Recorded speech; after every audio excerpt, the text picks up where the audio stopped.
Shah news में आपका इस्तकबाल है। ताज़ा तरीन खबरों के लिए देखते रहिए शाह न्यूज। తెలంగాణ రాష్ట్ర భవిష్యత్తును తెలంగాణ రాష్ట్రం ఏ ఆకాంక్ష కోసమైతే ఏర్పడ్డదో ఆ ఆకాంక్షలు నెరవేరే విధంగా తెలంగాణ 4 కోట్ల ప్రజల ఆకాంక్ష నెరవేరే విధంగా ఈరోజు తెలంగాణ రాష్ట్ర బడ్జెట్ అసెంబ్లీలో ప్రవేశపెట్టడం జరిగింది। గౌరవ డిప్యూటీ చీఫ్ మినిస్టర్ గారు శ్రీ బట్టి విక్రమార్క గారి నేతృత్వంలో గౌరవ ముఖ్యమంత్రి గారి ఆదేశాల మేరకు ప్రజల ఆకాంక్షలకు అనుగుణంగా ప్రజల అంటే అంచనాలకు అనుగుణంగా వాస్తవాలకు దగ్గరగా ఈరోజు తెలంగాణ రాష్ట్ర బడ్జెట్ పెట్టడం జరిగిందని చెప్పేసి మీ ద్వారా మా మహబూబ్నగర్ జిల్లా ప్రజలకు తెలియజేయదలుచుకున్నాం। ముఖ్యంగా వ్యవసాయానికి, విద్యా వైద్యానికి, అదేవిధంగా వెనుకబడిన తరగతులంటే ఎస్సీ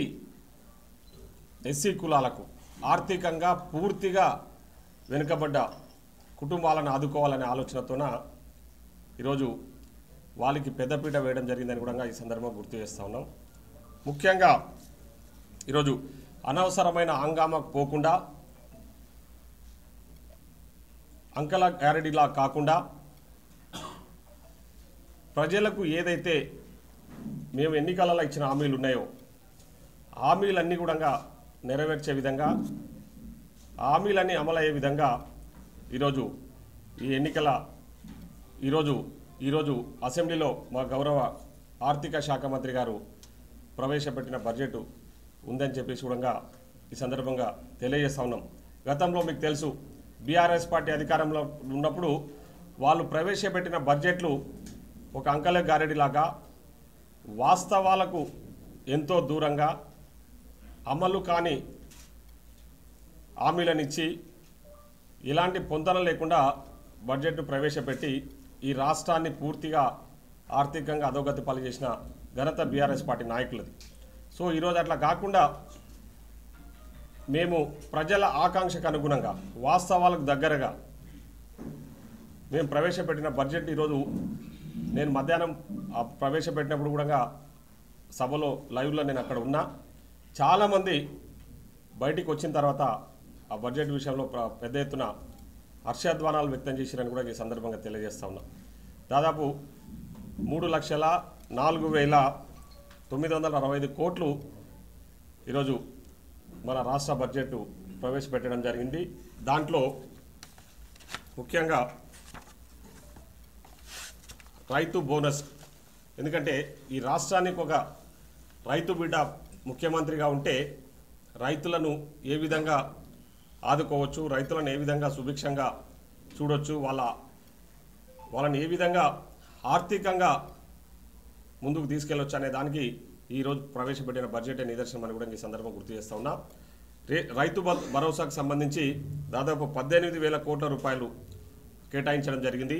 అదేవిధంగా అగ్రికల్చర్కు 24,439 కోట్లు, గతంలో ఎన్నడూ లేని విధంగా అగ్రికల్చర్కు పెద్దపీట వేస్తూ రైతులను ఆదుకోవాలి। ఈ రాష్ట్రంలో ఉన్న 90% మంది ప్రజలు వ్యవసాయం మీద ఆధారపడి బతుకుతూ ఉన్నారు కాబట్టి వాళ్ళకు అన్ని రకాల కూడా సహాయ సహకారాలు అందించాలి, వారికి రాష్ట్ర ప్రభుత్వం అండగా ఉన్న ఆలోచనతో 24,439 కోట్లు అగ్రికల్చర్కు కేటాయించడానికి కూడా, అంటే 24,439 అగ్రికల్చర్కు, మళ్ళీ రైతు భరోసాకు సపరేట్గా 18,000 కోట్ల రూపాయలు।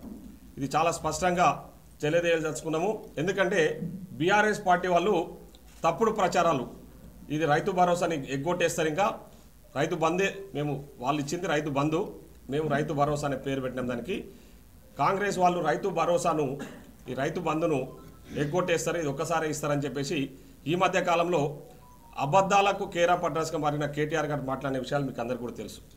సో అవన్నీ తిప్పికొడుతూ వాస్తవంగా మేము రైతులకు రైతు భరోసా ఇస్తామని మాట ఇచ్చినాం కాబట్టి ఆ రైతు భరోసాకు సంబంధించి 18,000 కోట్లు ఈ సంవత్సర కాలం, అంటే ఈ 2025 2026 బడ్జెట్లో 18,000 కోట్ల రూపాయలు, అంటే మేమేదైతే అంచనాల ప్రకారం 9,000 కోట్ల రూపాయలు ప్రతి సీజన్ కేటాయించాలనుకున్నామో అట్లా 18,000 కోట్ల రూపాయలు ఓన్లీ రైతు భరోసా కేటాయించమని కూడా ఈ సందర్భంగా తెలియజేస్తా ఉన్నా. కాబట్టి మా మీడియా మిత్రుల ద్వారా మహబూబ్నగర్ జిల్లా రైతాంగాన్ని కూడా నేను విజ్ఞప్తి చేస్తా ఉన్నా, టీఆర్ఎస్ పార్టీ వాళ్ళు ఏదైతే తప్పుడు ప్రచారాలు చేస్తా ఉన్నారో రైతు భరోసా బంద్ చేస్తారన్నది అవాస్తవమని కూడా, ఎందుకంటే ఇక్కడ బడ్జెట్లో కేటాయింపులు చేయడం జరిగింది కాబట్టి తప్పకుండా ఈ కేటాయింపులన్నీ కూడా రైతులకు చేరే విధంగా చేయడమే మా బాధ్యత, మా లక్ష్యం అని కూడా ఈ సందర్భంగా గుర్తు చేస్తూ ఉన్నాం. అదేవిధంగా ఎడ్యుకేషన్ కూడా 23,108 కోట్ల రూపాయలు. గతంలో బీఆర్ఎస్ 10 ఏళ్ల పాలనలో ఎడ్యుకేషన్కు పూర్తిగా నిర్లక్ష్యానికి గురి చేశారు. కానీ మేము అట్లా కాదు, ఈరోజు ప్రభుత్వ పాఠశాలలలో చదువుకుంటున్న నిరుపేదలను కూడా ఆదుకోవాలనే ఆలోచనతోన వాళ్లకు నాణ్యతతో కూడిన భోజన వసతులే కాదు, నాణ్యమైన భోజనాలే కాదు, మంచి క్వాలిటీ ఎడ్యుకేషన్ అందించాలి. వాళ్లకు రెసిడెన్షియల్ స్కూళ్ళు చాలా మటుకు గవర్నమెంట్ అంటే ప్రైవేట్ బిల్డింగ్స్లలో రెంట్కు నడుపుతా ఉన్నారు. అవన్నీ కూడా గవర్నమెంట్ బిల్డింగ్స్గా నిర్మించి మంచి